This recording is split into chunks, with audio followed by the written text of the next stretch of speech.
시청자 여러분 안녕하십니까? JTBC 아침 뉴스 시작합니다. 오늘 아침 전북은 전주 5.5도 등 0도에서 7도에 머물고 있습니다. 오늘은 대체로 맑겠습니다. 장수와 남원 등 동부 내륙 지역에는 오후 한때 소나기가 내리겠습니다. 예상 강우량은 5mm 안팎입니다. 낮 최고 기온은 전주 20도 등 18도에서 20도로 어제보다 조금 높겠습니다. 내일은 낮부터 오후 사이에 북부 지역을 중심으로 5mm 안팎의 비가 내리겠습니다. 낮 기온은 21도까지 올라 오늘과 비슷하겠습니다. 전주기상지청은 주말인 모레와 다음 주 월요일에도 비가 오겠지만 기온은 크게 떨어지지 않을 것으로 내다봤습니다. 서남대가 어제까지 새로운 인수자 선정을 위한 의향서를 접수했는데요. 4곳의 기관이 인수전에 뛰어들었습니다. 이번 인수전마저 무산될 경우 서남대는 사실상 폐교 수순을 밟을 것으로 보입니다. 조창현 기자입니다. 세 번째 서남대 인수전에 뛰어든 기관은 모두 4곳입니다. 대학은 의대가 필요한 삼육대와 서울시립대가 인수 의향서를 제출했습니다. 삼육대는 교육부의 암묵적 지원 속에 의대 인수만을 추진하는 것으로 알려졌습니다.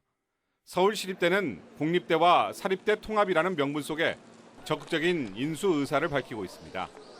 서울시가 서울의료원과 10여 개 시립병원을 운영하는 만큼 의료인력 확보를 위해 의대 인수가 꼭 필요한 상황입니다. 부산 온종합병원은 막강한 자금력을 바탕으로 인수전에 뛰어들었습니다. 이미 200억 원을 서남대 인수자금으로 예치한 상태입니다. 서남대 구재단 측도 교육부 컨설팅안을 토대로 인수 의향서를 제출했습니다. 서남대 인수를 위한 우선협상 대상자는 오는 20일 결정됩니다. 오늘까지 인수의향서를 제출한 기관에 대해서 그 교직원들 의견 수렴을 거친 다음에 4월 20일 이사에서 최종 정상화 계획서 기관을 선정해서 교육부에다 통보할 예정입니다. 설립자의 교비 횡령으로 부실대학으로 지정된 서남대는 지금까지 2차례의 인수전이 모두 무산됐습니다. 우선협상 대상자로 선정된 명지병원과 예수병원 컨소시엄은 재정 여력이 없어 인수자에서 탈락했습니다. 의대 불인증 판정을 받은 상황에서 세 번째 인수전마저 무산될 경우 사실상 폐교 수순에 들어갈 것으로 보여 앞으로 열흘간이 서남대 존폐의 최대 고비가 될 것으로 보입니다. JTBC 뉴스 조창현입니다. 14개 시군에 한 곳씩 생태관광지를 만들겠다는 1시군 1생태관광지 조성 사업은 민선 6기 전라북도의 핵심 사업 가운데 하나입니다. 사업을 추진한 지 3년이 됐는데 전라북도가 사업 추진이 부진한 전주시와 부안군을 사업 대상에서 제외하기로 했습니다. 사업을 제대로 준비하지 않고 너무 서둘러 추진했다는 비판이 나오고 있습니다. 보도에 송창용 기자입니다. 전주시는 생태관광지를 삼천에서 전주천으로 바꿨다 다시 건지산으로 변경했습니다. 주민 반발 때문이었습니다.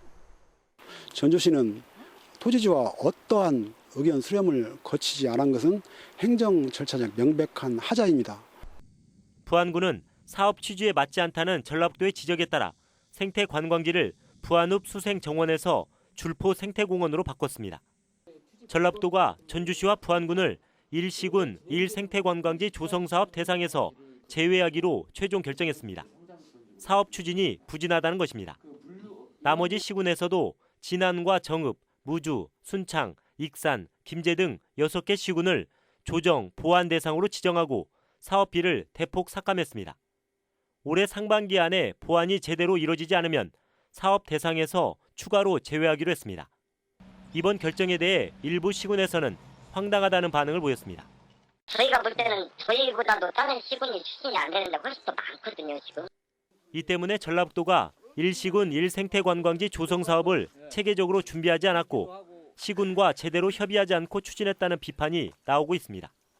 시군의 어떤 의지, 또 생태관광에 대한 이해도 이런 것들이 좀 차이가 많이 나고 그런 것들이 사업 추진 상황에 고스란히 반영이 되고 있는 상황입니다.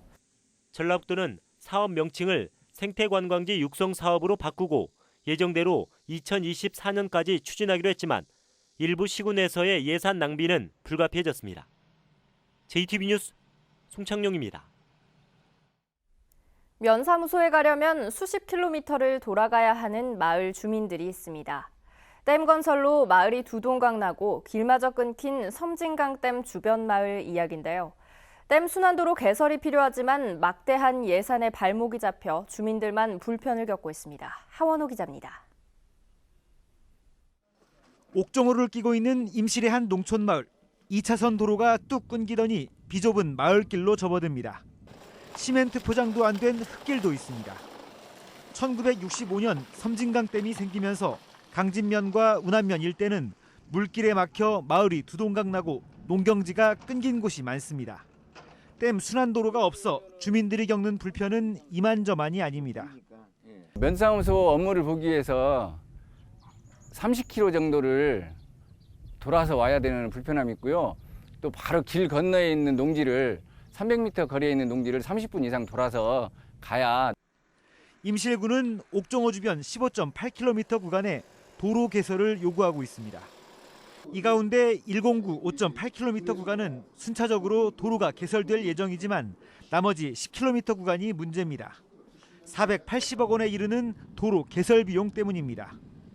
임실군은 3년 전부터 도로 설계 용역비 18억 원을 국가 예산에 반영해 줄 것을 정부에 건의했지만 번번이 거절당했습니다. 지방도 개설에 국가 예산을 배정할 수 없다는 이유입니다. 1965년 댐 건설로 인해 수십 년간 피해를 입어온 주민들의 한과 피해를 보상하고 낙후된 지역 경제를 살리기 위해 옥정호 제2순환도로 209 10km는 반드시 개설돼야 한다고 생각합니다. 수몰민들은 댐 건설로 삶의 터전을 벌이고 수십 년 세월 낙후에 시달렸습니다. 이들의 아픔을 보듬기 위해서라도 국가 예산 지원이 가능한 국가지원 지방도로로 지정하는 등 다각적인 대책 마련이 시급합니다. JTB 뉴스 하원호입니다. 전라북도와 한국농어촌공사가 새만금 농생명용지를 공모를 거쳐 민간 사업자에게 공급하기로 했습니다. 새만금 농생명용지가 농식품 수출의 전진기지로 성장할 수 있을지 관심이 커지고 있습니다. 김진형 기자입니다. 수출용 농산물 생산을 위해 조성하는 새만금 농생명용지 5공구입니다. 전라북도와 농어촌공사는 올해 공사 완료에 맞춰 농업특화단지에 대한 사업자 모집에 나섰습니다. 농업특화단지는 지난 2010년 농어업회사 3곳이 투자를 약속했다 2곳이 포기한 곳입니다. 이 때문에 농업법인뿐만 아니라 자금력 있는 일반 기업도 컨소시엄 형태로 참여할 수 있도록 했습니다. 지역 농업법인에게는 토지 공급에 우선권을 주기로 했습니다.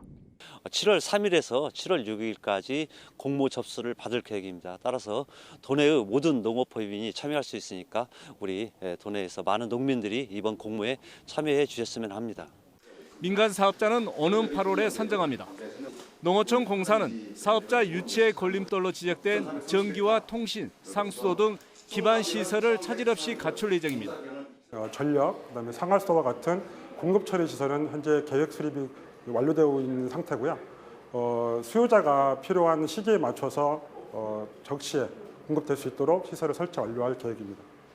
농생명용지 5공구는 첨단 농업시험단지가 이미 자리를 잡았고 농산업 클러스터도 개발되는 등 점차 모습을 갖춰가고 있습니다. 축산농가의 경쟁력을 위해 사료 재배 면적도 계속 확대해가고 있습니다. 새만금 농생명용지 7개 공구 가운데 가장 먼저 조성이 끝나는 5공구가 농생명 중심지로 발돋움하기 위한 시동을 걸고 있습니다. JTB 뉴스 김진영입니다.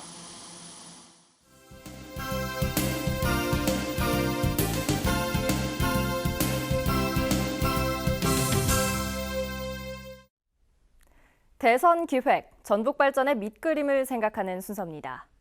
전북 차별에 따른 문제점과 대안을 살펴봤습니다. 김철 기자가 보도합니다. 전북통계청은 지난 2009년에 광주의 호남통계청에 흡수됐습니다. 통계청은 통합으로 조직의 효율성이 강화됐다고 밝혔지만 전북통계청의 인사권과 예산권 그리고 기획 분야가 모두 광주로 넘어가 지역 불균형이라는 논란이 일고 있습니다. 호남권을 관할하는 공공기관과 특별행정기관은 49곳입니다. 이 가운데 전북에 배치된 기관은 익산지방국토관리청과 지방산림청, 농림축산검역본부와 대한석탄공사 등 4개뿐입니다. 전북은 인사와 예산에서도 차별을 받고 있습니다. 차관급 이상 공직자의 출신지 비율을 보면 전북은 김대중 노무현 정부 때 9%였다가 이명박 정부 4%, 박근혜 정부에서는 3%로 낮아졌습니다. 2016년도 국가예산 증가율은 전남이 5%, 광주는 4%였지만 전북은 0.7%에 그쳤습니다. 유력한 대선 후보들은 전북목 찾기에 앞장서겠다고 약속했습니다. 전남과 광주 전북을 함께 묶어서 호남이라는 이름으로 그렇게 판단하지 않고 호남을 별도의 권력으로 이렇게 생각하고 판단해 나가겠습니다. 전남, 전북의 격차까지 지역마다 그런 격차 문제들이 굉장히 심각합니다. 이 문제 푸는 게 저는 다음 대통령의 가장 큰 임무이고 시대 정신이라고 말씀드립니다. 그러나 정치권은 물론 도민들도 전북 몫을 찾는 데 관심을 보여야 합니다. 또 우리 비중이 호남에서 어떻게 계속적으로 감소하고 있는가를 정치권을 통해서도 이거를 설파를 하고 도민들이 힘을 합쳐서 한 목소리를 내가지고 정말로 우리 몫을 찾아올 수 있도록 노력을 해야 됩니다. 영남은 부산 경남과 대구 경북을 따로 구분해 예산과 인사에서 제 몫을 챙기고 있습니다. 반면 전북은 호남이라는 틀에 묶인 뒤 광주 전남과 달리 비주류로 차별을 받아왔습니다. 전라북도가 올해를 전북목 찾기의 원년으로 선포한 만큼 올해 대선에서 몇 개의 공약을 반영시킬지 시험대에 올랐습니다. JTB 뉴스 김철음입니다. 김제시가 논에서 다양한 밭작물 재배를 돕는 농기계들을 선보이고 농가소득 확대에 나섰습니다.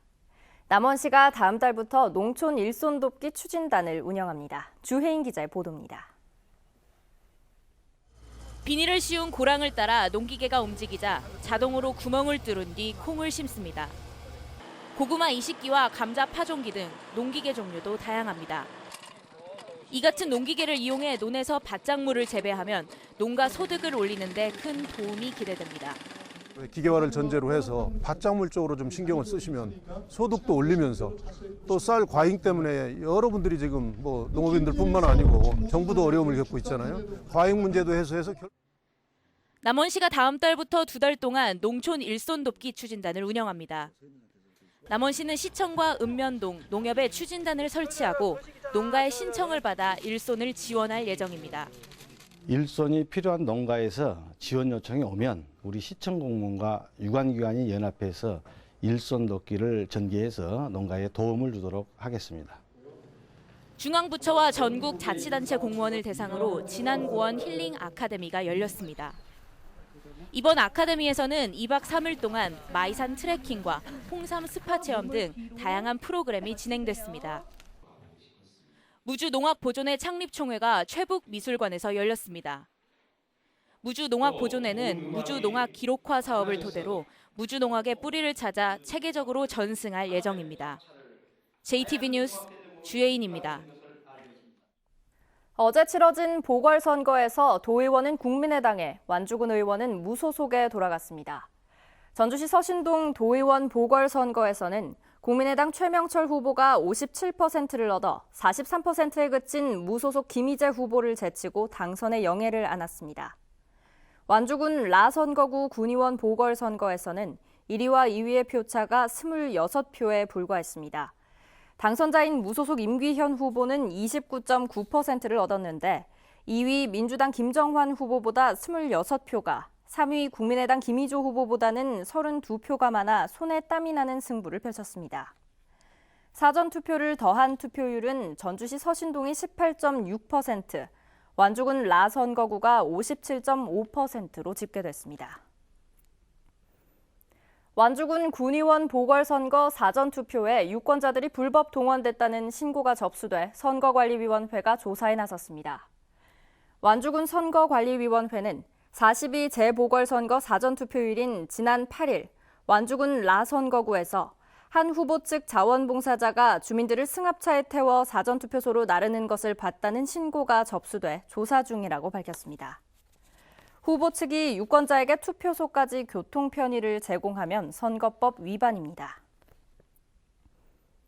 익산 국토관리청이 고군산군도 도로공사 과정에서 중국산 경계석을 사용했다는 전주방송 보도와 관련해 공사를 시작하지 않은 구간에 대해서는 국산 경계석을 사용하기로 했습니다. 익산 국토관리청은 고군산군도 연결도로 공사 미구간 12km에 대해 국산 경계석으로 대체 시공하겠다고 밝혔습니다. 익산 국토관리청은 도로 경계석의 경우 중소기업 보호 품목으로 지정돼 국산을 우선 구매해 사용해야 하지만 이를 어기고 중국산을 구매해 논란을 빚었습니다. 어제 오후 4시 40분쯤 전주시 효자동 59살 이모 씨의 미용실에서 불이 났습니다. 불은 내부 150제곱미터와 집기 등을 태워 소방서 추산 3,500만 원의 재산 피해를 낸 뒤 30분 만에 꺼졌습니다. 경찰은 전기 누전으로 불이 난 것으로 보고 있습니다. 어제 오후 5시 40분쯤에는 전주시 금암동 57살 김모 씨의 치킨집에서 불이 나 소방서 추산 980만 원의 재산 피해가 났습니다. 경찰과 소방당국은 하수구 냄새를 없애기 위해 소파 밑에 피운 약숙에서 불이 시작된 것으로 보고 정확한 화재 원인을 조사하고 있습니다.